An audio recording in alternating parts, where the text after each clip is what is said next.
아침 우리에게 주시는 하나님의 귀한 말씀 에스겔서 제39장 11절에서 20절까지의 말씀입니다.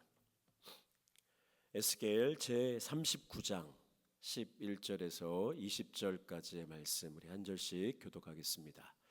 그날에 내가 곡을 위하여 이스라엘 땅 곧 바다 동쪽 사람이 통행하는 골짜기를 매장지로 주리니 통행하던 길이 막힐 것이라. 사람이 거기에서 곡과 그 모든 무리를 매장하고 그 이름을 하몬곡의 골짜기라 일컬으리라. 요 안에 그들을 매장하여 그 땅을 정결하게 할 것이라. 그 땅 모든 백성이 그들을 매장하고 그로 말미암아 이름을 얻으리니 이는 나의 영광이 나타나는 날이니라. 주 여호와의 말씀이니라. 그들이 사람을 택하여 그 땅에 늘 순행하며 매장할 사람과 더불어 지면에 남아있는 시체를 매장하여 그 땅을 정결하게 할 것이라. 7달 후에 그들이 살펴보되 지나가는 사람들이 그 땅으로 지나가다가 사람의 뼈를 보면 그 곁에 편말을 세워 매장하는 사람에게 가서 하몬곡 골짜기에 매장하게 할 것이요 성읍의 이름도 하모나라 하리니 그들이 이같이 그 땅을 정결하게 하리라. 주 여호와께서 이같이 말씀하셨느니라. 너 인자야, 너는 각종 새와 들의 각종 짐승에게 이르기를 너희는 모여오라. 내가 너희를 위한 잔치 곧 이스라엘 산 위에 예비한 큰 잔치로 너희는 사방에서 모여 살을 먹으며 피를 마실지어다. 너희가 용사의 살을 먹으며 세상 왕들의 피를 마시기를 바산의 살진 짐승 곧 순양이나 어린 양이나 염소나 수송아지를 먹듯 할지라. 내가 너희를 위하여 예비한 잔치의 기름을 너희가 배불리 먹으며 그 피를 취하도록 마시되 내 상에서 말과 기병과 용사와 모든 군사를 배부르게 먹일지니라 하라. 주 여호와의 말씀이니라. 아멘. 오늘 주신 말씀을 통해서 그 땅을 정결하게 할 것이라. 그 땅을 정결하게 할 것이라 라는 제목으로 주시는 은혜를 받도록 하겠습니다. 오늘 본문 말씀은 이스라엘을 침략한 하나님을 대적하고 하나님의 거룩한 백성을 또 향하여 전쟁을 일으키고 하나님의 거룩한 땅을 더럽혔던 곡 그리고 그와 함께했던 무리들을 하나님이 심판하신 이후에 그들이 다 죽임을 당하게 되죠. 죽임을 당하고 이제 그들이 땅 위에 시체들이 널브러져 있을 때 하나님께서 그 죽은 곡과 함께한 악한 무리들의 그 시체들을 어떻게 매장할 것인가에 관한 오늘 장면의 말씀입니다. 하나님의 명령을 따라서 이스라엘 백성들이 시체를 붓기 시작하는데 오늘 말씀에 얼마가 걸렸다고 나옵니까? 우리 독해 능력입니다. 방금 우리 읽었는데 얼마 걸린다고 나왔어요? 기억이 안 나시죠? 7달. 여러분 반년이 넘습니다. 시체가 많다는 뜻일까요? 적다는 뜻일까요? 많다는 뜻입니다. 어마어마하게 많은 이 곡과 함께했던 이 악한 무리들 하나님께서 한순간에 죽은 시체로 만들어버리죠. 여러분 이런 말씀 속에서 우리가 그냥 많이 죽었구나 그냥 그렇게 넘어가면 안 됩니다. 여러분 방금 전까지 우리를 위협하던 세력들이 우리를 죽이려고 전쟁을 일으켰던 사람들입니다. 그러나 하나님께서 지키시면 그들은 그냥 이런 표현이 조금 아침부터 과격해 보일지 모르지만 그냥 고깃덩어리인 거예요. 대단한 능력이 있는 것 같아도 여러분 하나님이 함께하지 않으시면 거기에는 아무런 능력이 없는 겁니다. 7달에 걸쳐서 그 적군의 시체들을 매장을 합니다. 그런데 여러분 본문의 말씀이 그냥 거기서 끝이 아니에요. 7달 동안에 매장했다라고 끝나는 것이 아니라 14절 말씀을 한번 보시면 이 말씀이 이렇게 기록되어 있습니다. 그들이 사람을 택하여 그 땅에 늘 순행하며 매장할 사람과 더불어 지면에 남아있는 시체를 매장하여 그 땅을 정결하게 할 것이라. 7달 후에 그들이 살펴보되. 여러분, 사람들, 특별한 사람을 택해서 그 땅을 오늘 순행하는 것, 그 땅을 계속 돌아보게 합니다. 그냥 그런데 돌아보는 사람만 있는 게 아니에요. 누구와 함께 있다고요? 매장할 사람을 같이 보냅니다. 그래서 혹시라도 시체들이 남아있지 않도록, 그 악한 적군의 시체들이 땅 위에 보이지 않도록 다 그 땅을 7달 동안 순행하면서 보이는 족족 다 매장을 하게 했습니다. 그렇게 7달이란 긴 시간 동안에 매장을 했음에도 불구하고 또 사람을 세워서 순찰합니다. 15절 말씀, 14절 이후에 또 15절 말씀 보시면 지나가는 사람들이 그 땅으로 지나가다가 사람의 뼈를 보면 그 곁에 편말을 세워 매장하는 사람에게 가서 하몬곡 골짜기에 매장하게 할 것이다. 여러분, 지금 사람의 뼈를 또 발견, 7달 후에 또 발견을 했다. 그런데 오늘 보시면 사람의 뼈인데 이게 원어를 보시면 단수입니다. 뼈 한 조각입니다. 우리 의사들이 말하죠. 학자들이 우리 몸이 뼈가 한 206개, 7개 정도의 뼈가 한 사람에게 있대요. 아이든 어른이든 상관없이 뼈는 한 200여 개로 우리 몸이 이루어져 있다고 합니다. 근데 여러분, 한 사람의 그 수백 개의 뼈가 아닙니다. 그냥 하나의 뼈 하나, 뼈 한 조각. 그 뼈 한 조각을 하나님께서는 용납지 않으시는 거예요.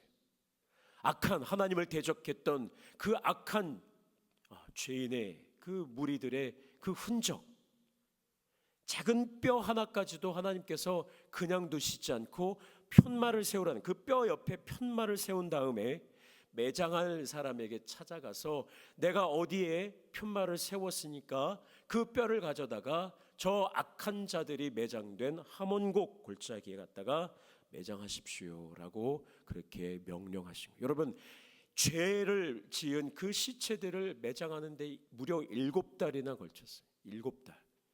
이걸 숫자적으로 완전하다 7이라고 하는 것으로 해석할 수 있겠지만, 여러분, 7달이란 긴 시간 동안에 그 죄의 흔적들을 다 땅에 묻었음에도 불구하고, 오늘 그럼에도 불구하고 뼈 한 조각이라도 남아있는 것을 하나님은 그냥 두시지 않고 반드시 매장해서 지면에서 없어지도록 그렇게 명령하셨습니다. 왜 그렇게 하셨을까요? 왜? 오늘 16절 말씀에 그 말씀입니다. 그들이 이같이 그 땅을 정결하게 하리라. 오늘 말씀의 제목입니다. 오늘 하나님께서는 그냥 곡과 그와 함께했던 그 악한 무리들의 시체가 그냥 땅 위에 있으면 위생상으로 혹은 미화적으로 보기 좋지 않으니까 묻어버려라 라고 하는 어떤 무슨 청소나 이런 개념이 아니라, 오늘 하나님께서는 하나님을 대적한 자들의 그 죄악의 흔적을 완전히 없애려고 하십니다. 거룩한 하나님의 땅을 정결하게 하는 것, 그것이 제일 중요한 목적이었다라는 사실입니다. 여러분, 이것이 우리 하나님의 성품이에요. 여러분, 우리가 하나님을 잘 알아야 됩니다. 내가 누군가를 사랑한다, 내가 누군가를 잘 배우고 싶다, 여러분, 우리가 그 사람을 잘 알아야 돼요. 먼저 그 사람을 잘 알아야 하듯이, 여러분, 우리가 하나님을 사랑하고 하나님을 믿는다 하면서 하나님이 어떤 분인지를 모른다, 여러분, 그거는 어폐가 있는 겁니다. 여러분, 하나님의 성품은 어떤 성품이냐? 죄에 대해서 얼렁뚱땅 대충 넘어가시는 분이 아니다라는 사실입니다. 여러분, 이것은 기본이에요. ABC, 가장 기본 중에 기본입니다. 그럼에도 불구하고 우리는 종종 이 정도면 괜찮겠지, 아무도 모르겠지, 저 세상 밖에는 얼마나 큰 죄를 짓고 다니는데 요만한 죄 내가 조금 짓는다고 하나님이 뭐라고 나무라지 않으시겠지라고 우리는 착각합니다. 그래서 우리는 마음 한구석에 죄의 뼈 한 조각을 그냥 슬그머니 두고 살아갈 때가 많이 있습니다. 이 정도는 괜찮겠지. 이걸 누가 발견하겠어. 뼈가 몇백 조각, 몇천 조각 있는 것도 아니고 죄의 뼈 조각 딱 하나 있는 건데 이 정도는 되겠지.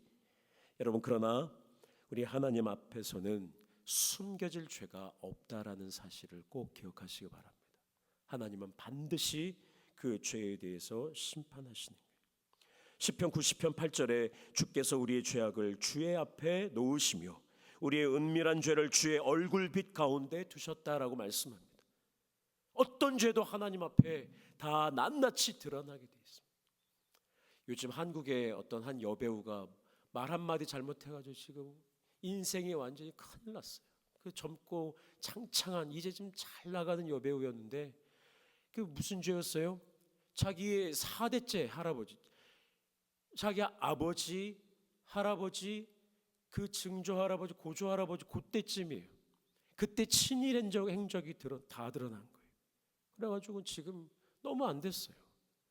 자기가 지은 죄도 아닌데 좀 너무한가 싶기도 하고, 또 어떻게 보면 독립운동하신 분들은 또 너무 비참하게 사시니까 또 그게 어떻게 될지 뭐 저는 잘 모르겠습니다만, 중요한 건 뭐예요, 여러분? 저는 그 여배우를 정죄하려고 하는 게 아니에요. 죄는 반드시 드러나게 돼 있다라는 거예요. 뼈 한 조각 그거 아무것도 아닌 것 같아도 오늘 하나님께서 그 죄악을 우리 앞에 놓으실 뿐만 아니라 하나님 앞에 놓으신다라는 거예요. 그렇습니다. 하나님의 눈은 온 땅을 두루 감찰하시면서 지면에 남아있는 조그마한 뼈 한 조각도 다 찾아내신 죄에 대한 이 철저하심 때문에 하나님께서는 당신의 사랑하는 아들 독생자 예수 그리스도를 이 땅에 보내시고 십자가에 달려 죽게 하신 거예요. 뭐 때문에? 죄 때문에. 여러분, 만약에 하나님께서 죄를 대충 그냥 넘기고 그냥 아유 뭐 조그만 죄는 내가 용서해 주마 이러실 하나님이셨다면 여러분, 십자가는 결코 필요가 없었을 겁니다. 그러나 하나님께서는 단 한 조각의 그 조그만 뼈, 조그만 죄 하나도 지나칠 수 없는 분이시기에 그 죄값을 누군가는 치러야 돼요. 주님 오시기 전까지는 죄인된 우리가 죽어야 됐어요. 다 죽어야 됐어요. 그런데 문제는 뭐예요? 죄인된 우리가 죽어봐야 그 죄값을 치를 수가 없는 거죠. 그래서 죄가 없으신 하나님의 아들 예수님께서 우리 모두의 죄, 숨겨진 죄, 그 남은 뼈 조각 하나까지, 그 하나의 죄까지도 다 그 죄값을 치르시기 위하여 주님께서는 십자가에 달려 죽으신 것입니다. 그러므로 오늘 새벽 우리는 두 가지 아주 중요한 영적인 교훈을 기억하고 앞으로 우리는 잊으면 안 됩니다. 첫 번째, 하나님 앞에는 어떤 죄도 숨길 수 없다라는 당연한 사실과, 두 번째, 그럼에도 불구하고 그 모든 죄를 우리 주 예수 그리스도께서 십자가에서 대신 담당하셨다라는 사실입니다. 마지막으로 짧게 하나만 나누기를 원합니다. 이건 내일부터 또 내일 모레부터 이어지는 말씀과 연결되기 때문에 잠깐 말씀드리면, 여러분, 오늘 하나님께서 명령하신 이 철저한 정결의 과정, 뼈 조각 하나도 남기지 말고 다 매장해서 지면에서 사라지게 하고 나의 땅, 이 땅을 거룩하게 하라 하신 그 과정은 그냥 그 자체로 끝이 아니에요. 그걸로 끝이 아니에요. 그냥 정결하게 됐구나, 잘했다가 아닙니다. 한 걸음 더 중요한 걸음을 나아갑니다. 에스겔서의 말씀을 보시면 오늘 39장의 심판과 정결의 이 과정을 겪은 이후에 이제 40장, 다음 40장부터는 어떤 말씀이 이루어지느냐? 무너졌던, 파괴되었던 성전의 회복에 관한 예언의 말씀이 나옵니다. 너무나도 영광스러운 말씀이 이제 우리 앞에 기다리고 있습니다. 여러분, 하나님은 죄로 말미암아 더러워진 이 땅을 정결하게 하신 이후에 하나님의 거룩한 영광이 임재할 성전을 비로소 회복시키신다라는 겁니다. 여러분, 우리는 회복을 늘 꿈꾸며 하나님께서 다시금 우리에게 놀라운 그 은혜를 보여주시기를 구하고 기대하고 있습니다. 그러나 그 전에 우리가 해야 될 것은 무엇이냐? 숨겨진 죄를 먼저 찾아야 됩니다. 나는 죄가 없다. 여러분, 그 사람에게는 결코 영광스러운 회복은 없습니다. 내가 하나님 앞에 철저히 그 죄를 찾아서 그 죄를 땅에 묻고 먼저 그 땅을 거룩하고 정결하게 해야 됩니다. 정결하게 한 그 자리에 하나님께서는 다시금 회복과 또 하나님의 거룩한 영광의 임재를 허락해 주십니다. 정결은 심판으로 끝나지 않고 언제나 회복과 소망으로 이어져 간다라는 사실을 우리는 기억해야 됩니다. 오늘 하루 혹시 내 마음 어딘가에 아직 묻어두지 않은 숨겨둔 뼈 한 조각이 있다면 하나님 앞에 이 시간 우리가 회개하고, 하나님, 나의 죄를 이미 주님께서 십자가에서 담당하셨사오니 나의 죄를 주님 앞에 올려드립니다. 이제 이 죄를 내가 주의 말씀을 순종하여 땅에 묻겠나이다. 조그마한 죄까지도 하나님 앞에 숨기지 않겠습니다. 우리가 회개하고 하나님 앞에 나아갈 때 하나님께서 우리에게 우리의 심령을 거룩하고 정결한 하나님의 거하시는 성전으로 만드실 뿐만 아니라 우리 나성 선함교회도 하나님께서 마지막 때에 다시 한번 하나님의 사명 감당하는 귀한 교회로 세워주실 줄로 믿습니다.